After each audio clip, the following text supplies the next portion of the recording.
हरिपुर नाम के एक छोटे से गांव में मोहन अपनी माँ रानी के साथ रहा करता था। मोहन एक बहुत ही मेहनती, ईमानदार और नेक दिल का युवक था। वह दिन रात मेहनत करता था और अपनी मेहनत का फल ईमानदारी से कमाता था। उसका मुख्य काम खड़े बनाना था, जो वह बड़े प्यार और कौशल से तैयार करता था। सुबह से शाम तक वह अपने काम में जुटा रहता और हर खड़ा उसके हाथों की कारीगरी का नमूना होता था। काम खत्म करने के बाद वह उन्हें बाजार में ले जाकर अच्छे दामों पर बेच दिया करता था। बेटा मोहन कब तक काम करेगा? चल अब खाना खा ले, सुबह से लगा हुआ है। अरे माँ, बस ये 2 घड़ी और जरा ये खड़े बना लूं, फिर खाना ही खाऊंगा, तुम चिंता मत करो। बेटा मैं कह रही हूँ अंदर रख देना, मुझे लग रहा है कि बारिश होगी। मौसम कुछ ठीक नहीं लग रहा। अरे माँ, बादल तो है पर ये सिर्फ गरज ही रहे हैं, पानी नहीं बरसने वाला, तू फिक्र मत कर। मोहन खड़े बनाने के बाद अंदर चला जाता है और खाना खाकर सो जाता है। तभी शोर की बारिश पड़ती है और उसके सारे खड़े टूट जाते हैं। मोहन जैसे ही सुबह को उठना है, वह देखता है उसके सारे खड़े टूटे हुए हैं। जोरदार बारिश ने उसके सारे खड़े तोड़ दिए थे। बेटा मैं तुझे क्या ही कह रही थी, कितनी बार समझाया कि खड़े बनाने के बाद उन्हें घर के अंदर रख देना, लेकिन तूने मेरी बात अनसुनी कर दी। अब देख ले, जैसे मैंने डर था वही हुआ, सारे खड़े टूट चुके हैं। इतनी मेहनत, इतना समय सब बर्बाद हो गया। अब तू ही बता, ये सब दोबारा कैसे बनेगा? माँ मुझे माफ कर दे, सच में मेरी गलती हो गई। मुझे तेरी बात मान लेनी चाहिए थी, लेकिन अब जो होना था सो हो गया। मैं तेरा दर्द समझ सकता हूँ और आगे से तेरी हर बात ध्यान से सुनूंगा। तू देखना, अब से मैं सारे खड़े बनाने के बाद फौरन अंदर रख दिया करूंगा। मोहन फिर से खड़े बनाता है और खड़े बनाने के बाद अपनी बैलगाड़ी में रखकर सेठ की दुकान पर पहुंचता है अपने खड़े बचने के लिए। सेठ जी, मैं घड़े लेकर आ गया हूँ, अब आप पैसे दे दीजिए जैसा तय हुआ था। देख मोहन, मैं तुझे पहले ही बता दूं, इन घड़ों का दम अब वैसा नहीं रहा जैसा पहले हुआ करता था। मिट्टी भी कुछ हल्की लग रही है और पक्का नहीं कह सकता कि ये ज्यादा दिन टिकेंगे, तो मैं तुझे पूरे पैसे नहीं दूंगा। तुझे दाम में कटौती करनी पड़ेगी। लेकिन सेठ जी, ये तो गलत बात है। घड़े बनाने में बहुत मेहनत लगती है। सुबह से शाम तक कड़ी धूप में मिट्टी खोदना, उसे गूंथना, चाक पर आकार देना और फिर उन्हें पकाना, ये सब आसान नहीं है। मेहनत तो मैं पूरी कर रहा हूँ और अब जब देने की बारी आई तो आप पैसे कम करने की बात कर रहे हैं। देख मोहन, मैं धंधे में कोई नुकसान नहीं कर सकता। अगर तेरा औसत आ रहा हो तो मेरे साथ सौदा कर ले, वरना कहीं और जाकर बेच देना। मैं किसी पर दबाव नहीं डालता, लेकिन मुझे भी फायदा देखना पड़ता है। ठीक है सेठ जी, अभी तो आप ले लीजिए, लेकिन आगे से मैं आपको नहीं दे पाऊंगा। मेरा इतने में औसत नहीं आएगा। मोहन खड़े बेचकर अपने घर आ जाता है। बेटा मैंने सुना है कि आगे से सेठ जी हमारे घड़ी नहीं लेंगे। पहले ही वो कम पैसे देते थे, अब तो हमारा काम ही बंद हो जाएगा। हमें कुछ और सोचना होगा, नहीं तो हमारा गुजारा मुश्किल हो जाएगा। माँ, मैं सेठ जी से साफ मना कर दिया है कि अब हम उन्हें खड़े नहीं बचेंगे। वह बहुत ही कम दाम लगा रहे हैं। लेकिन मोहन बेटा, अगर हम उन्हें खड़े खड़े नहीं बेच पाए तो आखिर हम करेंगे क्या? माँ, ये सवाल तो मेरे मन को भी चैन नहीं लेने दे रहा। समझ में नहीं आ रहा कि रास्ता क्या निकाले। बेटा मोहन सुन, तू एक काम कर, ये मेरा सोने का हार ले जा और सुंदर के पास गिरवी रख दे। जो पैसे मिले उससे एक छोटी मोटी दुकान खोल लेना। लेकिन माँ, ये तो पिताजी की आखिरी निशानी है। मेरे दिल को कैसे समझाऊं कि इसे हाथ से जाने दूं? बेटा मोहन, अब हमारे पास और चारा ही क्या बचा है। हालात ने हमें इस मोड़ पर ला खड़ा किया है। फिर भी मन को तसल्ली दे, ऊपर वाला जो देता है वही हमारा नसीब है। उसकी मेहर से कभी नाउम्मीद नहीं होना चाहिए। वो जो चाहेगा वही होगा। हमें बस मेहनत करते रहना है और उस पर भरोसा रखना है। मोहन अपनी माँ से हर लेकर सुंदर के पास जाता है उसे बेचने के लिए। सुंदर भाई, मैं अपनी माँ का यह सोने का हार गिरवी रखना चाहता हूँ। आप इसे अपने पास रख लीजिए और बदले में मुझे कुछ रुपए उधार दे दीजिए। अरे मोहन, ये तू क्या कह रहा है? घर में सब कुछ ठीक है ना? इतने सालों से तू घड़े बनाने का काम कर रहा है, फिर अचानक सोना गिरवी रखने की नौबत क्यों आ गई? हाँ भाई, बस हालात थोड़े खराब हो गए हैं। पहले मैं सेठ जी को घड़े बेचता था, लेकिन अब उन्होंने मुझसे लेना बंद कर दिया है। कहते हैं कि बाजार में अब बड़े बड़े व्यापारी आ गए हैं और मशीन से बने घड़े सस्ते पड़ते हैं। मेरा छोटा मोटा काम अब मुश्किल में पड़ गया है। हाँ, ये तो सच है, बाजार बदल रहा है, लेकिन इसका मतलब ये नहीं कि तू उम्मीद छोड़ दे। फिर तू हार गिरवी रखने की सोच भी कैसे सकता है? ये तो तेरी माँ की निशानी होगी। यही तो सबसे बड़ी मुश्किल है सुंदर भाई। मैं अपने हाथ पैर चलाकर मेहनत करना चाहता हूँ, लेकिन बिना पैसे के कुछ भी नहीं हो सकता। मैंने सोचा अगर अपनी दुकान खोल लूं तो खुद ही ग्राहकों से सीधा सौदा कर सकूंगा, पर दुकान खोलने के लिए थोड़े पैसे तो चाहिए और मेरे पास कोई और रास्ता नहीं बचा था। समझ सकता हूं भाई, तू मेहनती आदमी है, अपने हाथों से मिट्टी को सोने जैसा बना देता है और अब तेरी यही कला तुझे फिर से उठाएगी। एक काम कर, तू घड़े ही बनाना जारी रख, लेकिन किसी से उधार मांगने या गहने गिरवी रखने की जरूरत नहीं पड़ेगी। क्या मतलब सुंदर भाई? देख मोहन, मेरे भैया की लड़की की शादी है और मुझे 100 घड़े चाहिए। घर में शादी का माहौल है और घड़े की बहुत जरूरत पड़ेगी। मैं तुझे अभी 100 घड़े का ऑर्डर देता हूं और तुझे इसके पूरे पैसे भी अभी दे देता हूं, पर हां, घड़े मुझे 3 दिन में चाहिए। आपका बहुत बहुत धन्यवाद सुंदर भाई, आपने मुझे गिरवी रखने से बचा लिया और एक नई उम्मीद दे दी। मैं आपको ऑर्डर जल्द से जल्द पूरा करके दूंगा। अरे कालिया, ये क्या हाल बना रखा है? तूने देख, दिन ब दिन ग्राहकों की शिकायतें बढ़ती जा रही हैं।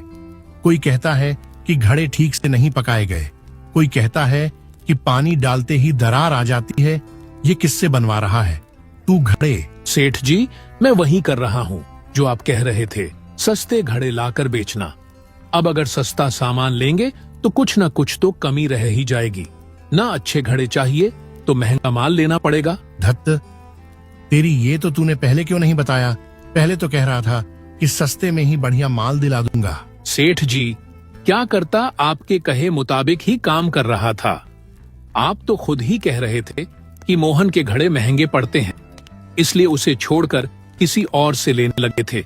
हाँ रे कालिया, अब समझ आ रहा है कि मुझसे कितनी बड़ी गलती हो गई। जब मैं मोहन से घड़े लेता था तो दुकान पर भीड़ लगी रहती थी। उसके घड़े मजबूत और सुंदर होते थे, ग्राहक खुशी खुशी खरीद कर ले जाते थे। लेकिन जब से मैंने उसे छोड़कर तुझसे घड़े मंगाने शुरू किए हैं, तब से बिक्री ही गिरती जा रही है। सेठ जी, अब पछताने से क्या फायदा? मैं मोहन के पास दोबारा जाऊंगा और उससे कहूंगा कि वह मुझे फिर से घड़े बेचना शुरू कर दे। मैं उसे 2 गुना दाम भी देने को तैयार हूँ। लेकिन सेठ जी, अब तो मोहन आपको घड़े बेचेगा ही नहीं। क्यों? क्या? सेठ जी, मोहन अब पहले जैसा नहीं रहा। उसने खुद अपनी दुकान खोल ली है। अब वह सीधे ग्राहकों को घड़े बेचता है, किसी को बीच में नहीं रखता। और सबसे बड़ी बात तो यह है कि सुंदर भाई ने उसे 100 घड़े का ऑर्डर दिया है। 100 घड़े का ऑर्डर? यह तो मेरे लिए भी कभी नहीं आया। यह तो मेरी दुकान बंद करवा कर ही छोड़ेगा। मुझे जल्द से जल्द कुछ ना कुछ करना होगा। मोहन घर आटा ही माँ का सोना दे देता है और घड़े बनाना चालू कर देता है। वह जल्द से जल्द 100 घड़े बनाने की पूरी कोशिश करता है। सेठ सुंदर के पास जाता है। अरे सुंदर भैया, सुना है आपने 100 घड़ी का बड़ा ऑर्डर दिया है मोहन को? हाँ सेठ जी, मोहन को ही दिया है। वह अच्छा कारीगर है, मेहनती लड़का है, इसलिए मैंने उसे मौका दिया। अरे सुंदर भाई, मैं आपको पहले से ही बता रहा हूँ कि मोहन यह ऑर्डर पूरा नहीं कर पाएगा। इतनी बड़ी मात्रा में घड़ियां बनाना उसके बस की बात नहीं है। यह काम बड़ा मुश्किल है और इसमें समय भी ज्यादा लगेगा। आप ऐसा कीजिए, वह ऑर्डर मुझे दे दीजिए, मैं समय पर पूरा कर दूंगा। भाई सेठ जी, देखिए, मैंने एक बार मोहन को वचन दिया है तो मैं उसे मौका जरूर दूंगा। अगर वह पूरा नहीं कर पाया तब देखेंगे। अरे सुंदर भाई, मैं समझ सकता हूं कि आप मोहन को मदद करना चाहते हैं, लेकिन व्यापार में भावनाओं से ज्यादा समय और काम की गुणवत्ता देखनी पड़ती है। मैं आपको गारंटी देता हूं कि अगर आप वह ऑर्डर मुझे देंगे तो मैं समय पर 100 घड़ियां आपको बनाकर दे दूंगा।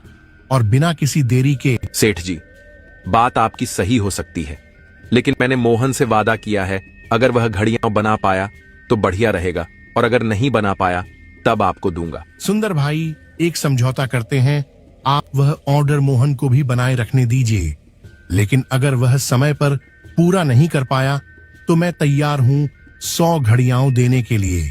सुंदर हाँ कर देता है और सेठ वहाँ से अपनी दुकान के पास आ जाता है और कालिया से बोलता है, देख कालिया, मैं सुंदर भाई से बात करके आ गया हूँ। उसने 100 घड़ी का ऑर्डर हमें दे दिया है, लेकिन शर्त यही है कि अगर मोहन समय पर 100 घड़ियां बना देता है तो हमें अपना माल नहीं बेचना पड़ेगा, पर अगर वह असफल हो गया तो हमें अपने 100 घड़ियां देने का मौका मिल जाएगा। लेकिन सेठ जी, अगर मोहन ने सच में 100 घड़ियां बना ली तो हमारे 100 घड़ियां तो बेकार हो जाएंगी, इतनी मेहनत से बनाई, और कोई खरीदे ही नहीं तो नुकसान हो जाएगा। अरे बेवकूफ, इतना भी नहीं समझता, मैं ऐसा होने ही नहीं दूंगा। मतलब? देख, जैसे ही मोहन की घड़ियां बनकर तैयार होंगी, मैं रात के अंधेरे में जाऊंगा और चुपके से उसकी सारी घड़ियां तोड़ दूंगा। जब घड़ियां ही नहीं बचेंगी तो वह सुंदर भाई को क्या देगा, और जब वह ऑर्डर पूरा नहीं कर पाएगा तो सुंदर भाई मजबूरन हमसे ही 100 घड़ियां लेगा। वाह सेठ जी, आपने तो कमाल का दिमाग लगाया। इससे न सिर्फ हमारी घड़ियां बिकेंगी बल्कि मोहन की दुकानदारी भी खत्म हो जाएगी। अरे बेटा मोहन, कब से तू ये काम कर रहा है? पूरे 2 दिन हो गए तुझे यूं ही मिट्टी गूंथते और घड़े बनाते हुए। अपनी हालत तो देख, जरा हाथों में मिट्टी चिपकी हुई है, आंखों के नीचे गड्ढे पड़ गए हैं और बदन जैसे हड्डियों का ढांचा बनता जा रहा है। चल, पहले कुछ खा पी ले, थोड़ा आराम कर ले। तुम क्यों बार बार खाने की बात कर रही हो? खान पान का क्या है, जब काम पूरा हो जाएगा तब चैन से खा लूंगा। यह ऑर्डर बहुत बड़ा है, अगर मैं 100 घड़े बना दूं तो मालिक मुझे अच्छे पैसे देगा। इतने पैसे होंगे तो घर में राशन भी आ जाएगा और तुम्हारी दवा भी ले आऊंगा।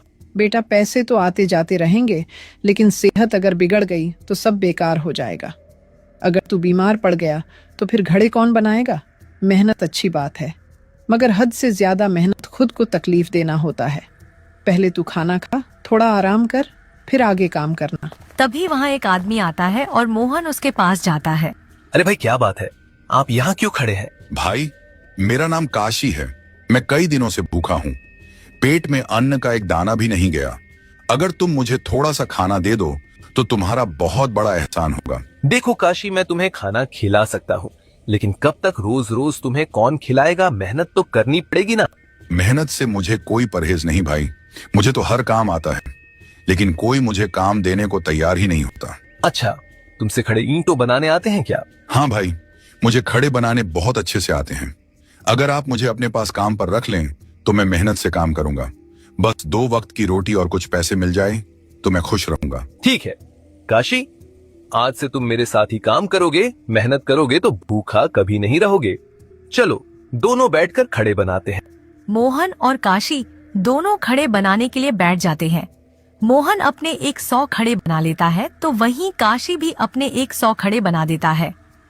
मोहन अपने बनाए हुए खड़ों को घर के बाहर ही रहने देता है, जबकि काशी अपने बनाए हुए खड़ों को घर के अंदर रख देता है। इसके बाद, अरे बेटा मोहन, ये लड़का कौन है? इसे घर में क्यों लेकर आया है? माँ, ये काशी है, इसका इस दुनिया में कोई नहीं है। जब मैंने इसे पहली बार देखा तो ये भूखा प्यासा भटक रहा था। यह मेहनती लड़का है, लेकिन इसे कोई काम देने को तैयार नहीं था, इसलिए मैंने इसे अपने साथ रख लिया। अब यह मेरा साथी है। बेटा, पराए लोगों को घर में लाना आसान नहीं होता। जमाना अच्छा नहीं है, क्या तुझे भरोसा है इस पर? माता जी, मैं अनाथ जरूर हूँ, लेकिन बेईमान नहीं। मैंने हमेशा मेहनत से जीने की कोशिश की, पर किसी ने मुझे मौका नहीं दिया। लेकिन मोहन भाई ने मुझ पर विश्वास किया और मुझे काम सिखाया। मैं उनकी उम्मीदों पर खरा उतरूंगा। माँ, आज हम दोनों ने मिलकर 200 खड़े बनाए हैं। हमारा ऑर्डर 100 घड़ी का था, लेकिन हमने 100 एक्स्ट्रा बनाए हैं जो हम अपनी दुकान पर बेच सकेंगे। अरे ये तो बहुत अच्छी बात है बेटा, तुम दोनों ने तो मेहनत का कमाल कर दिखाया। माँ, जब मैंने पहली बार खड़े बनाने शुरू किए थे तो मुझे डर था कि कहीं मैं गलती ना कर दूं। लेकिन मोहन भाई ने मुझे धैर्य और लगन से सिखाया। अब मैं अच्छे से काम करने लगा हूं। यह तो सच में बहुत बड़ी बात है बेटा। मेहनत का फल हमेशा मीठा होता है। चलो अब बैठ जाओ और खाना खा लो। 2 दिन से देख रही हूं तुम दोनों कम ही खा रहे थे। सारा ध्यान बस काम पर था। आज तो पूरा काम निपट गया। अब पेट भर कर खाना खाओ। भोला, काशी और रानी तीनों खाना खाकर सो जाते हैं। तभी सेठ आता है और बाहर रखे हुए खड़े को फोड़कर वहाँ से चला जाता है। सुबह होते ही जैसे ही मोहन और काशी तो सारे खड़े फूटा हुए होते हैं। अरे काशी, यह देख, हमारी सारी घड़े फूटे पड़े हैं। कोई एक भी सही सलामत नहीं बचा। ये किसने किया? कौन है जो हमारी मेहनत पर पानी फेर गया? हाँ मोहन, ये तो किसी दुश्मन की चाल लगती है। इतनी मेहनत से हमने ये घड़े बनाए थे और अब सब टूटे पड़े हैं। हमने कल ही सुंदर भाई को ऑर्डर देने का वादा किया था। अब हम उन्हें क्या जवाब देंगे? हाँ रे काशी, अगर हमने ऑर्डर पूरा नहीं किया तो हमारी साख खराब हो जाएगी। हम पर लोग भरोसा करना छोड़ देंगे। मेहनत से बनाई चीजें यूं बर्बाद होते देख दिल बैठा जा रहा है। आखिर किसका दिल इतना कड़ा है जो हमारी रोजी रोटी पर लात मार गया? मोहन, चिंता मत कर, हमें हार नहीं माननी चाहिए। याद है, हमने अंदर गोदाम में 100 घड़े संभाल कर रखे थे। जब मैंने सुना था कि हमारे दुश्मन हमसे जलते हैं, तभी सोचा था कि कुछ घड़े अलग रख लेने चाहिए। हाँ रे काशी, तेरा यह आइडिया आज हमारे बड़े काम आ गया। चल उन घड़ों को निकालते हैं और जल्दी से सुंदर भाई को ऑर्डर पूरा करके देते हैं। यही तो असली मेहनत की पहचान है मोहन। जितनी भी मुश्किलें आए, हमें कभी हार नहीं माननी चाहिए। जो हमारे लिए बुरा सोचते हैं, उन्हें हमारे हौसले से जवाब देना चाहिए। वहीं दूसरी ओर सेठ 100 खड़े लेकर सुंदर के यहाँ पहुँच जाता है। मोहन अभी तक नहीं आया। मैंने तो पहले ही कहा था कि वह इतना बड़ा ऑर्डर पूरा नहीं कर पाएगा। अब आप ही सोचिए, कल बाजार में आपके ग्राहक आएंगे और अगर घड़े नहीं होंगे तो आपका नुकसान हो जाएगा। मेरा माल तैयार है, एक से बढ़कर एक मजबूत घड़े हैं मेरे पास। बस हाँ कहिए और तुरंत माल उठाइए। बात तो तुम्हारी सही लग रही है, लेकिन मोहन ने मुझसे वादा किया था कि वह ऑर्डर समय पर पूरा करेगा। वह मेहनती आदमी है, मैं उस पर भरोसा करता हूँ। शायद उसे आने में बस थोड़ी देर हो रही हो। सेठ जी, भरोसे पर कोई धंधा नहीं चलता। ये बाजार है, यहाँ समय की कीमत होती है। मोहन एक सीधा सादा कुम्हार है, वह इतने बड़े ऑर्डर के लायक नहीं है। मेरे घड़े देखिए, एकदम बढ़िया क्वालिटी के हैं और आपको मैं अच्छा दाम भी दूंगा। समय मत गंवाइए, बस सौदा पक्का करिए और मुझे पैसे दे दीजिए। तभी मोहन बैलगाड़ी में 100 खड़े लेकर आ जाता है। मोहन सेठ के 100 खड़े देखकर समझ जाता है कि उसके खड़े सेठ नहीं फोड़ते। सुंदर भाई, मैंने तो अपना ऑर्डर पूरा कर लिया, मगर यह जो सेठ जी हैं, इन्होंने मेरे घर पर आकर मेरे 100 खड़े तोड़ दिए। इन्होंने हर मुमकिन कोशिश की कि मैं यह ऑर्डर पूरा न कर सकूं, लेकिन मेहनत और ईमानदारी से बड़ी कोई ताकत नहीं होती। तो सेठ जी, यह खेल चल रहा था।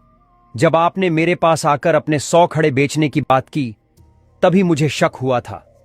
अब समझ आया कि तुमने मोहन के खड़े फोड़ दिए ताकि वह ऑर्डर पूरा न कर सके और मैं मजबूर होकर तुम्हारे खड़े खरीद लूं। लेकिन याद रखो, बेईमानी से किया गया धंधा ज्यादा दिन नहीं चलता। मोहन, मुझे माफ कर दो, मुझसे बहुत बड़ी गलती हो गई। लालच में आकर मैंने यह सब किया, लेकिन अब मुझे अपनी गलती का एहसास हो रहा है। मैं वादा करता हूं कि आगे से कभी किसी गरीब मेहनती आदमी के साथ धोखा नहीं करूंगा। सेठ जी, माफी मांगने से पहले अपने की का प्रायश्चित कीजिए। अगर सच में पछतावा है तो आगे से ईमानदारी से व्यापार कीजिए और दूसरों की मेहनत का